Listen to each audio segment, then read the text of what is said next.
अंकुर और स्मिता ने हाल ही में शादी की थी, लेकिन दोनों के परिवार वाले इस रिश्ते से खुश नहीं थे। अंकुर बहुत ही अच्छा लड़का था, लेकिन वो कम पढ़ा लिखा था। शिल्पा के माता पिता को डॉक्टर या इंजीनियर दामाद की चाह थी, और शिल्पा दिखने में साधारण सी थी, जो अंकुर के घर वालों को खटकता था। स्मिता, तुम चिंता मत करो। मैं दिन रात मेहनत करूंगा और तुम्हें खुश रखूंगा। हाँ, मुझे पता है तुम मुझे हमेशा खुश रखोगे। इस प्रकार स्मिता और अंकुर ने शहर में एक छोटा घर किराए पर ले लिया और अपनी शादीशुदा जिंदगी की शुरुआत की।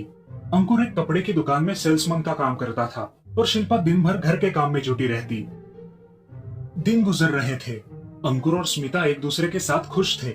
स्मिता के हाथ में बड़ा स्वाद था। उसका बनाया खाना आस पड़ोस में सभी को अच्छा लगता। स्मिता दीदी, कल आपकी भिंडी की सब्जी ने पूरे ऑफिस में तहलका मचा दिया। अच्छा विवेक, जरा मक्खन कम लगाना। नो वे दीदी, आई एम सीरियस। आपके हाथ में जादू है, जादू। भला भिंडी की सब्जी भी कोई सब्जी है, लेकिन कल पहली बार मैंने भी लाइफ में उंगलियां चाट चाट के भिंडी खाई। हाँ हाँ, समझ गई। आगे से तुम्हारे लिए एक्स्ट्रा सब्जी बनाऊंगी। खुश? यस। दिन हंसी खुशी गुजर रहे थे, लेकिन एक दिन अंकुर अचानक जल्दी से घर आया। अरे तुम आज जल्दी कैसे आए? तबीयत तो ठीक है ना? अंकुर को निराश देख स्मिता मन ही मन थोड़ी डर गई। हे भगवान, इनका चेहरा क्यों उतरा है? क्या हुआ? तुम कुछ बोलते क्यों नहीं? स्मिता, हमारी कपड़े की दुकान में चोरी हुई है और इसलिए आज सब सेल्समैन को दुकान से निकाल दिया है और पुलिस ने शॉप भी सील की है।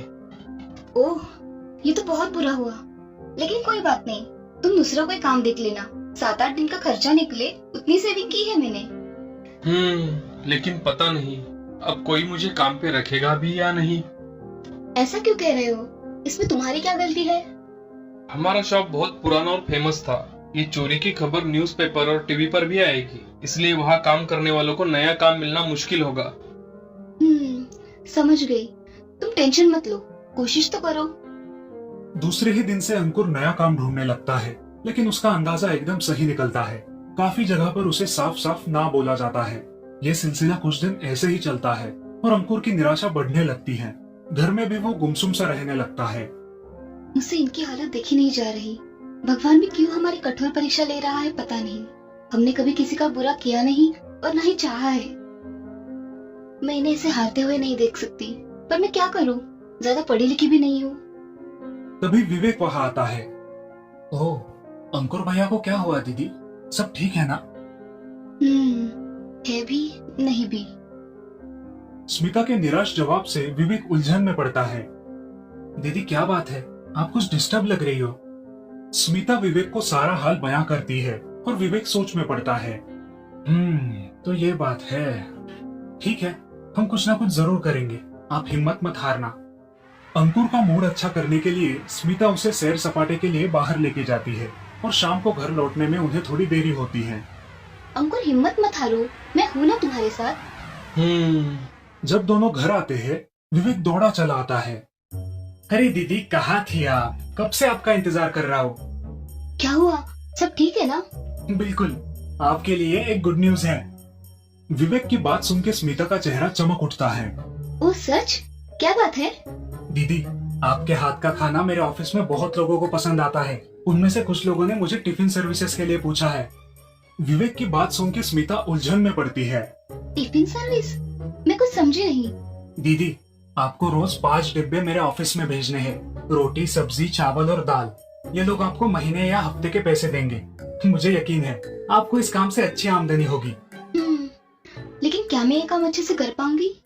अरे हाँ, क्यों नहीं। जैसे आप घर में 2 लोगों के लिए खाना बनाती हो, बस वैसे ही ज्यादा क्वांटिटी में बनाना है। आप आराम से कर लोगी। लेकिन वो टिफिन तुम्हारे ऑफिस में पहुंचाना, वापस लाना, ये सब अकेले कैसे कर पाऊंगी? उन दोनों की बात शांति से सुन रहा अंकुर फुर्ती से जवाब देता है। मैं करूंगा टिफिन डिलीवरी, तुम टेंशन मत लो। अंकुर का उत्साह देख स्मिता और विवेक खुश होते हैं। दूसरे ही दिन स्मिता मन लगा के 5 लोगों का टिफिन बनाती है और अंकुर सारे टिफिन विवेक के ऑफिस पहुंचा देता है। ऑफिस के लोग गर्मा गर्म खाना खा के संतुष्ट हो जाते हैं। वाह भाई विवेक, आज तो मजा आ गया। खाना हो तो ऐसा। सच में माँ के हाथ के खाने की याद आ गई। बहुत टेस्टी और हाइजेनिक फूड है। ऐसे एक हफ्ता निकल जाता है। स्मिता और अंकुर टिफिन सर्विस में व्यस्त हो जाते हैं। जब एक हफ्ता पूरा होता है तब विवेक स्मिता के घर आता है। दीदी ये लीजिए, आपकी पहली कमाई 1500 रुपए। क्या? 1500? पहली कमाई देख के स्मिता और अंकुर फूले नहीं समाते। वाह स्मिता, सचमुच मुझे तुम पर बहुत गर्व है। और दीदी 5 और लोगों ने भी टिफिन की मांग की है। विवेक की बात सुन के स्मिता और अंकुर बहुत खुश होते हैं। ऐसे ही महीने निकल जाते हैं। अब स्मिता और अंकुर का टिफिन सर्विसेज का बिजनेस काफी बढ़ चुका है। उनके टिफिन सब ना ही सिर्फ विवेक के ऑफिस में लेकिन आसपास के सारे ऑफिसेस में जा रहे हैं। उनकी आमदनी भी खूब बढ़ गई है। स्मिता ने एक अलग ही जगह ले ली है और अब मदद के लिए 4 और महिलाओं को काम पे रखा है। अंकुर 4 जरूरतमंद लड़कों को डिलीवरी के काम पे रखता है और खुद टिफिन सर्विस का हिसाब किताब, होलसेल मार्केट जाके सामान की खरीदी इत्यादि सब देखने लगता है। अंकुर, अब हमें इस बिजनेस पे पूरा ध्यान देना चाहिए। खाने की क्वालिटी बिगड़ गई तो हमारी टिफिन सर्विस का नाम खराब होगा। तुम सही कह रही हो। तभी विवेक वहाँ आता है।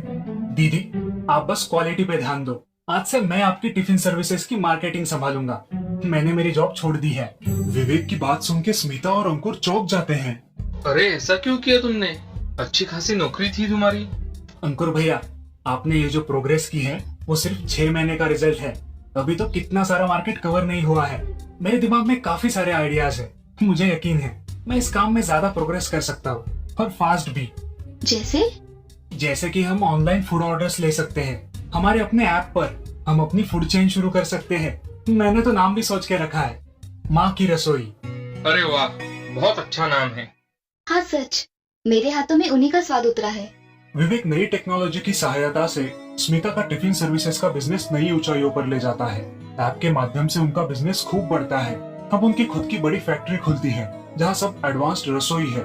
काफी सारे प्रोफेशनल कुक खाना बना रहे हैं और डिलीवरी बॉयज बाइक पे टिफिन ऑर्डर्स डिलीवर कर रहे हैं। अंकुर और स्मिता यंग जनरेशन के लिए एक मिसाल बनते हैं और आगे चल के उन्हें कई सारे पुरस्कारों से सम्मानित किया जाता है। तो देखा दोस्तों, जहाँ चाह होती है वहाँ राह होती है। बस आपकी इच्छा शक्ति मजबूत होनी चाहिए।